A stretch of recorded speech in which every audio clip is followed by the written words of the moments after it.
Assalamualaikum warahmatullahi wabarakatuh. Salam sejahtera untuk kita semua.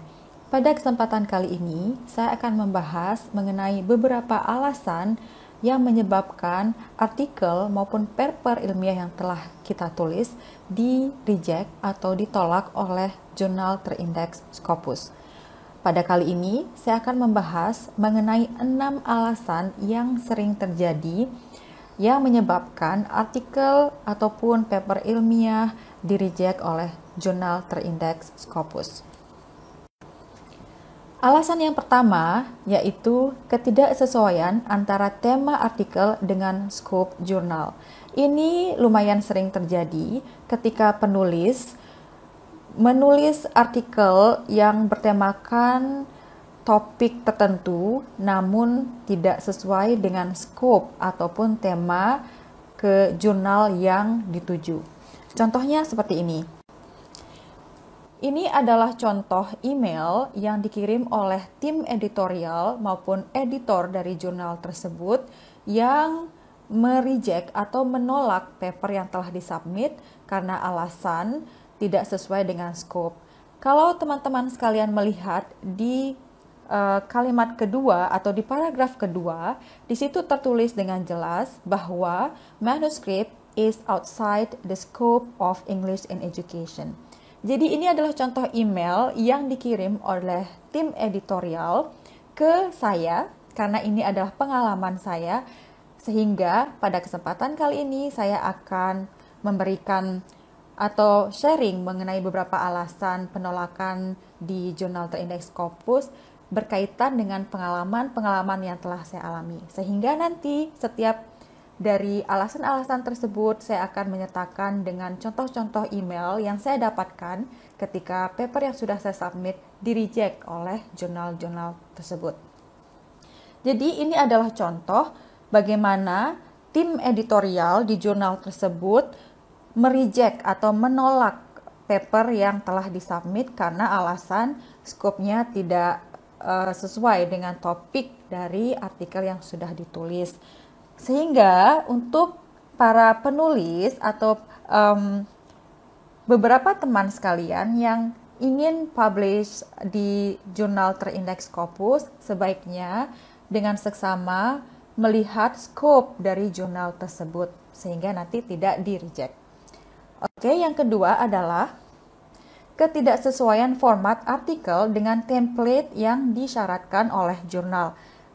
Ini adalah alasan kedua yang lumayan jarang terjadi karena kebanyakan para penulis sebelum submit ke jurnal tertentu, maka sebaiknya itu membaca atau meneliti dengan seksama guideline maupun template yang sudah ada di jurnal tersebut. Karena setiap jurnal, apalagi yang sudah terindeks Scopus, akan memberikan sejenis author guideline maupun template dari format jurnal tersebut. Sehingga untuk ketidaksesuaian format ini biasanya jarang terjadi.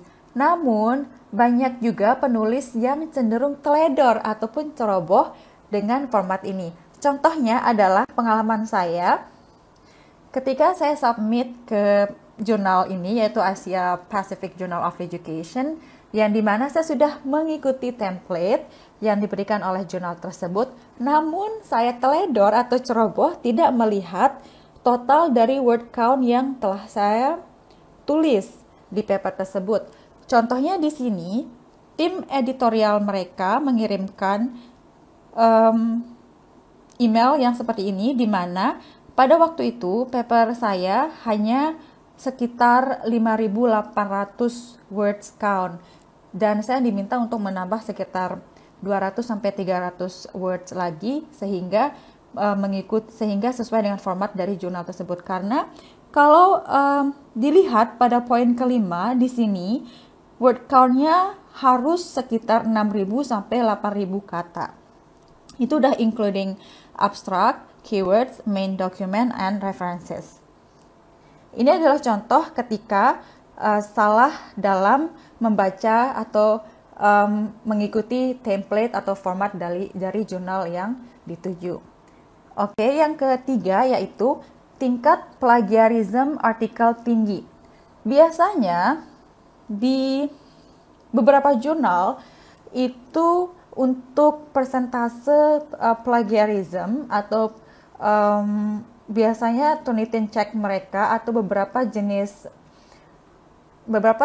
alat untuk melihat plagiarism itu mostly mereka standardize sekitar 10 sampai 15% untuk persentase plagiarismnya. Tapi biasanya juga ada yang 20%. Nah, untuk tingkat plagiarism ini harus sangat hati-hati karena sebaiknya sebelum submit ke jurnal yang kita mau tuju, alangkah lebih baiknya kita cek dulu plagiarismnya sudah berapa persen. Nah, kalau misalnya lebih dari 15%, alangkah baiknya untuk lebih teliti lagi di paraphrase kalimat yang digunakan. Ini dia adalah contoh dari plagiarism rate yang saya dapatkan ketika saya submit ke salah satu jurnal terindeks Scopus, kalau nggak salah ini yang Q1.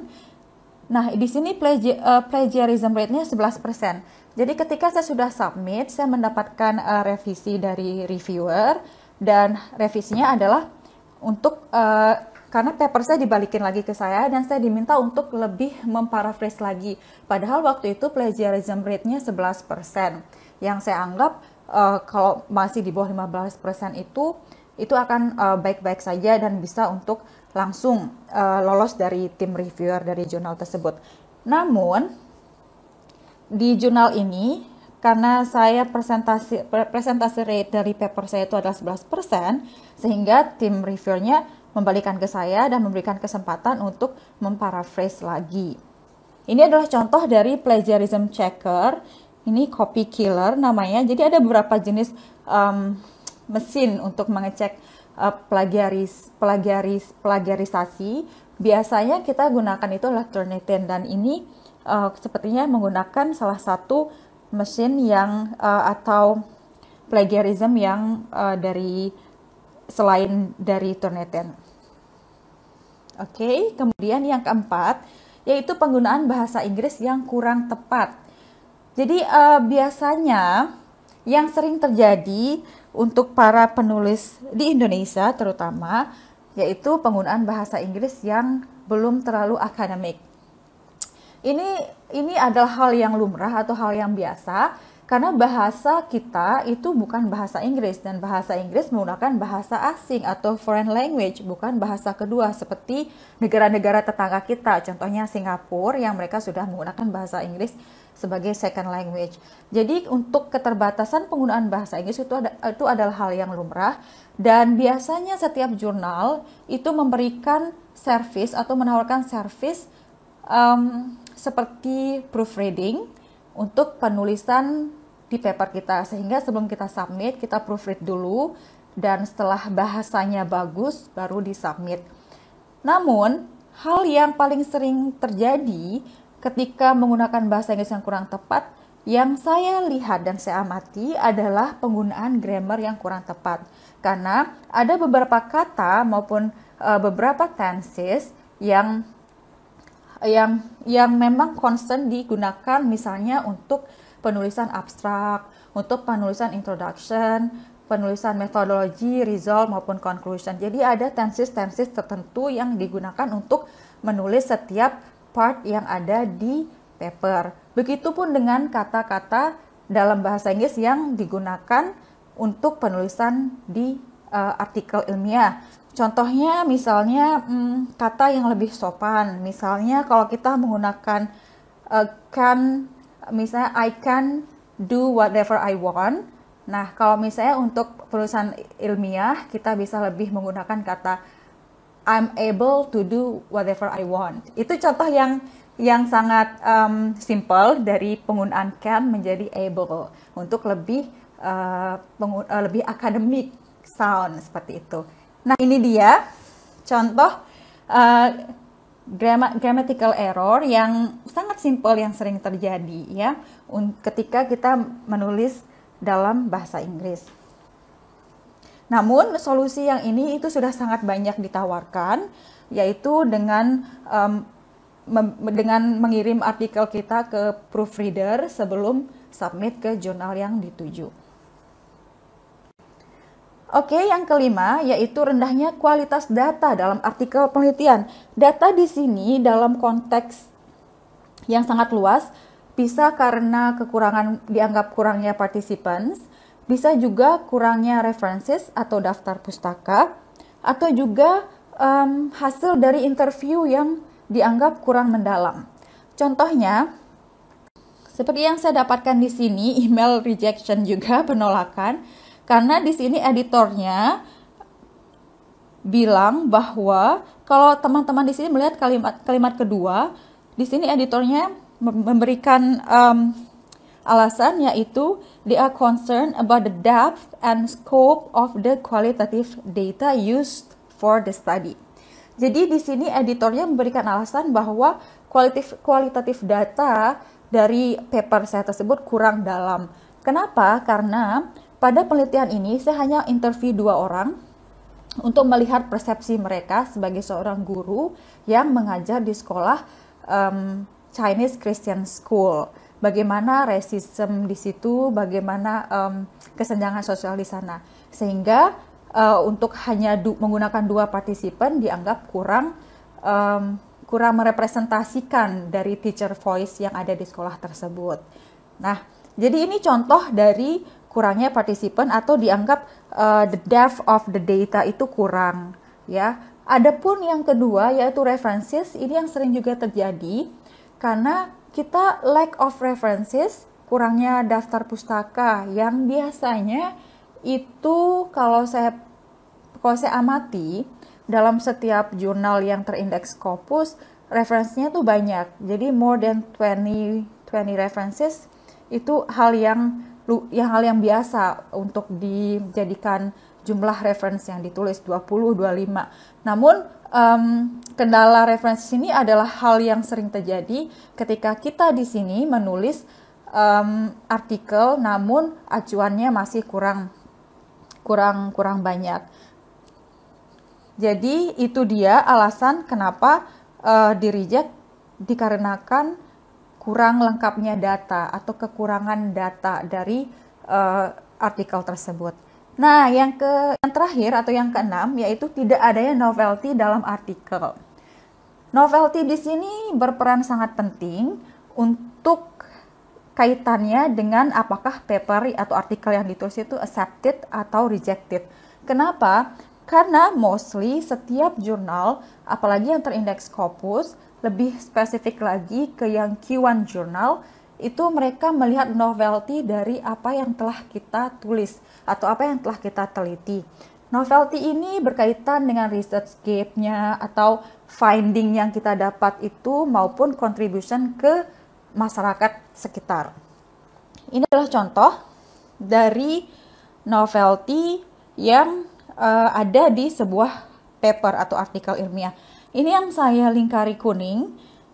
Ini artikel yang ada di Applied Linguistics, di mana yang saya lingkari ini adalah kalimat yang kita bisa melihat bahwa novelty dari paper tersebut ada di sini. Apalagi kalau kalian melihat di sentence yang terakhir, di mana di situ tertulis it hasn't been sufficiently taken up for critical examination.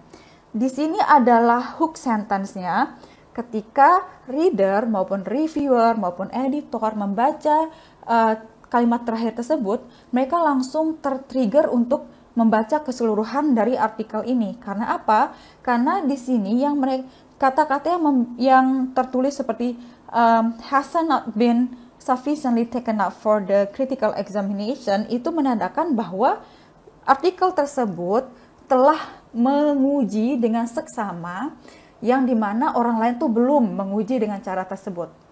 Sehingga novelty-nya di sini, oh berarti ini paper ini melakukan hal yang baru, novelty-nya di sini, begitu. Jadi inilah contoh dari kata-kata atau sentence yang nge-hook atau yang bisa nge-trigger para pembaca atau reviewer atau editor sehingga jurnal kita di-accept. Nah, yang kedua yaitu contoh ini kebetulan yang saya tulis di Q1 Journal, dan di sini kalau dilihat saya menulis dengan kata-kata seperti no studies have been conducted to analyze them di sini adalah visual images in terms of their pedagogical functions. Pada saat saya menulis ini sekitar 2 tahun yang lalu, memang belum ada dilakukan penelitian sebuah gambar atau gambar-gambar yang ada di buku, atau dengan kata lain adalah visual images, yang dimana gambar-gambar tersebut berkaitan dalam menunjang kemampuan siswa membaca atau memahami teks. Nah, apalagi difokuskan ke teks buku bahasa Inggris untuk SMA. Dan di situ pun saya compare antara buku yang diterbitkan oleh pemerintah dan buku yang diterbitkan oleh publishers swasta. Jadi di sini novelty-nya saya dapatkan sehingga di-accept di jurnal tersebut. Jadi kesimpulannya, novelty merupakan hal yang sangat penting jika ingin artikel maupun paper yang kita tulis diterima di jurnal terindeks Scopus. Nah, itu dia 6 alasan yang biasanya menyebabkan artikel ditolak oleh jurnal terindeks Scopus. Keenam alasan tersebut sangatlah sering terjadi sehingga perlu kita untuk pertimbangkan sebelum submit ke jurnal yang dituju. Semoga presentasi ini bermanfaat untuk kita semua dan paper maupun artikel kita yang sudah ditulis kemudian diniatkan untuk disubmit ke jurnal terindeks Scopus bisa diterima. Terima kasih atas perhatiannya dan sampai ketemu di video-video selanjutnya. Assalamualaikum warahmatullahi wabarakatuh.